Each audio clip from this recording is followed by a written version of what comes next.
we go. So this will be a short presentation to explain tuberculosis in lions, with particular reference to captive bred lions and the health risks to humans. I've explained here just basically because I talk about both forms of tuberculosis in the presentation. So Mycobacterium tuberculosis is the common one found in humans. So when somebody has TB, that's the one that we normally talk about. Mycobacterium bovis, which is bovine tuberculosis, is the one that has zoonotic transfer from wildlife to humans. And it is a drug-resistant form. You'll see that I talk about both of them, but this is just to give you an idea of what I'm talking about.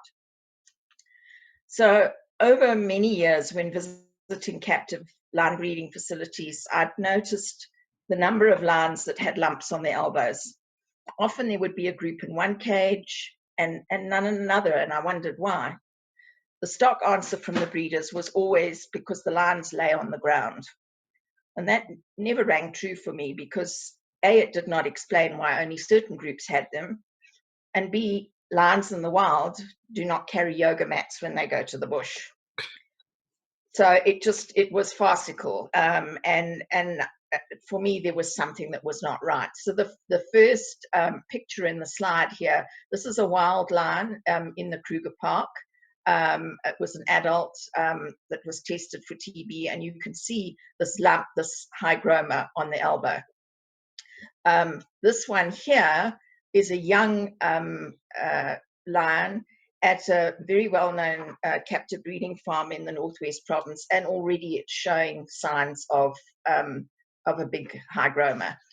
And this is what I was picking up all the time in these captive breeding farms. So in 2016, I eventually started researching to find out more and discovered that these lumps called hygromas are a reliable early indicator of M. bovis infection. The research resulted in the publication of our paper, Dying from Myth, and we are indebted to Professor Paul van Helden of Stellenbosch University, Professor Nick Creek of Pretoria University, Professor Urban Modlin, Emeritus Professor, Yale University School of Medicine, and Dr. Kobus de Tooy, Wildlife Vet, for their assistance and advice. If anyone doesn't have this paper, I'm happy to email it to them. Otherwise, you can find it on our Facebook page. It's pinned right at the top. Our Facebook page is at Voice for Lions.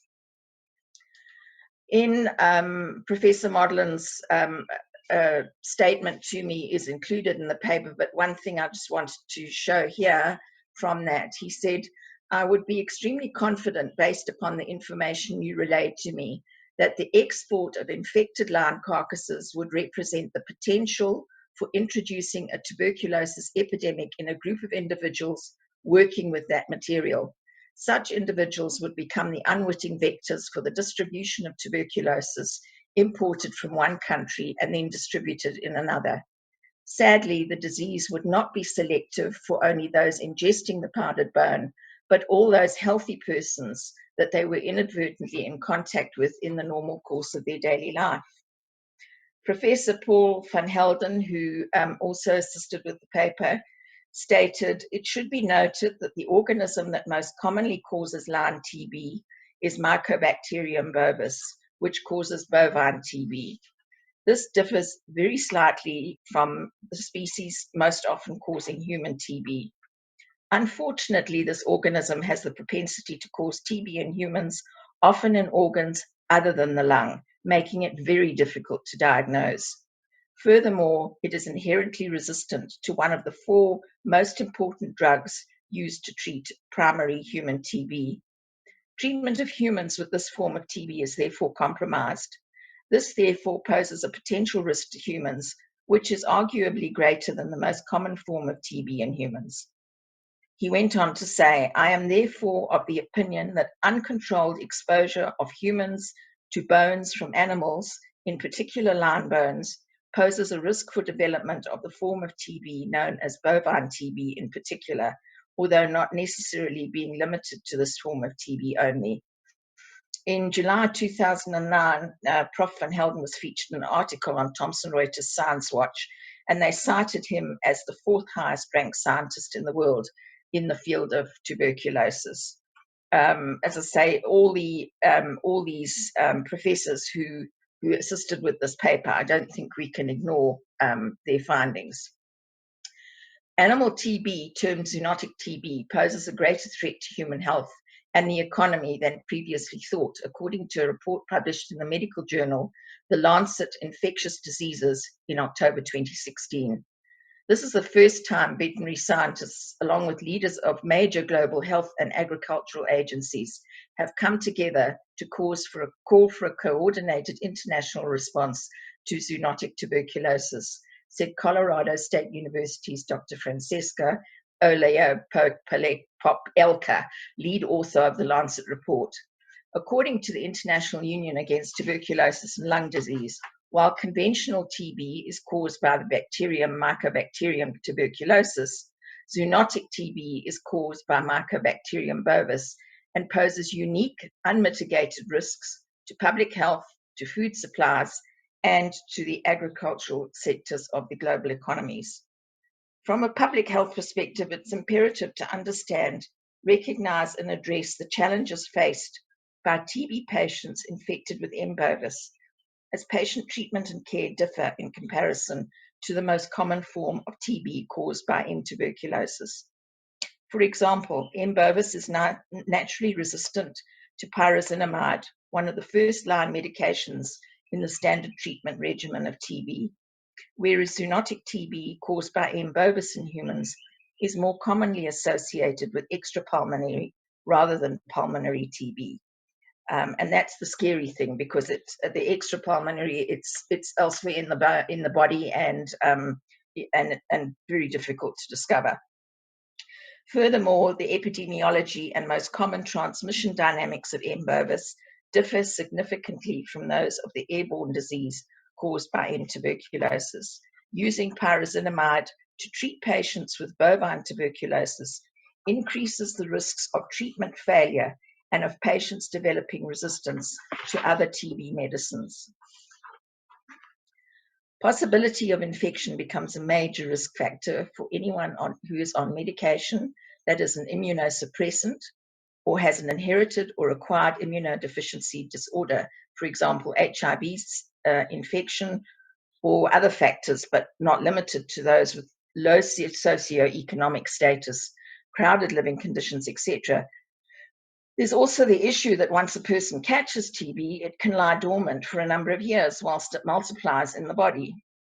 And once the disease is activated during this time, they are likely to infect other members of their family, as well as friends or anyone they may be in contact with, since the disease is normally passed from human to human via the respiratory system. So you can see by that they will be infecting people and they don't actually even know that they're ill. TB in lions can also lie dormant and become full-blown under stress. And I have a whole story around that. If we have time at the end, I can explain that to you. Once infected, a lion can shed the virus in aerosols, because that's the method of disbursement, and infect other members in the pride due to their highly social nature. So if you think about lions, they're always together, they're always in a clump, even when they feed, there's a big group of them. And infected lions may show signs of progressive weight loss, poor healing, skin wounds, joint swellings, muscle loss, and eye lesions. Loss of mane and testes atrophy are also found. So this particular lion, this photograph was taken in the Kruger Park in October. You can see clearly the hygroma on his elbow. You can see where he's losing his mane. The picture's not that clear, but he has lost a lot of fur on his body. The hygroma here on the hip joint is starting to come. He actually looks like he's got testicular atrophy as well, and even the tail is kind of sparsely furred.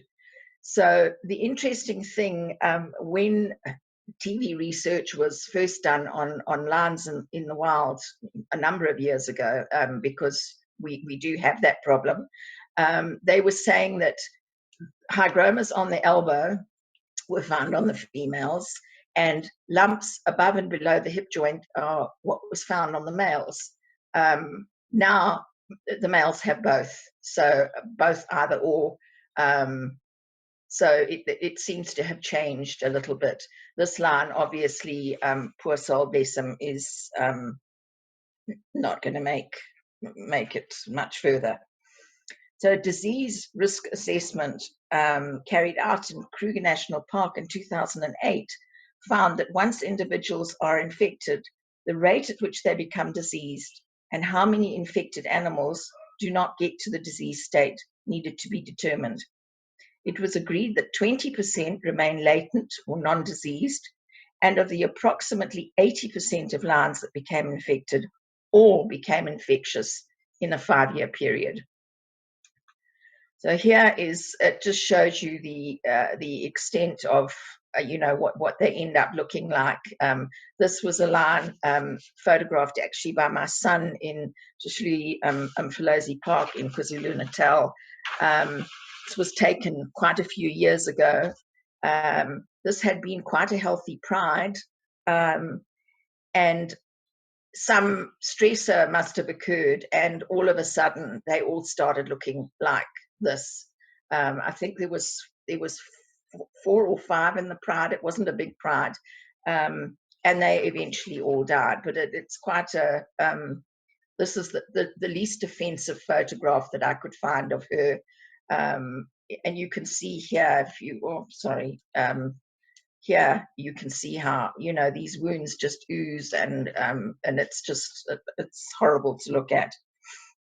So many of you will have seen photos on social media of lions in the wild in an emaciated state, and perhaps that's what you imagine lions with TB will look like. This is actually the end stage, and here we have end stage. This was a lioness in Kruger.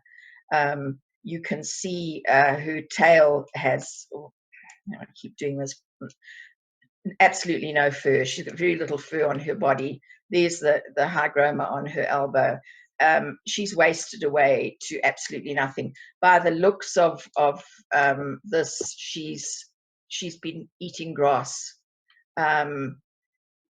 It's even her ears are worn away. It's a really, really sad sight to see. I can't actually remember. This was in 2017. I don't actually remember if she was euthanized or if they found her like that. I have a feeling that they actually euthanized her, but to have suffered to get to that state was quite awful. Professor Michelle Miller says that the problem with tuberculosis in wildlife is that the animals do not show the typical signs of disease, such as weight loss, loss of condition, and lethargy, until the disease is advanced. The progress of disease in lions is relatively slow, with the majority of infected lions appearing healthy while being subclinically infected. And that's an important thing to bear in mind.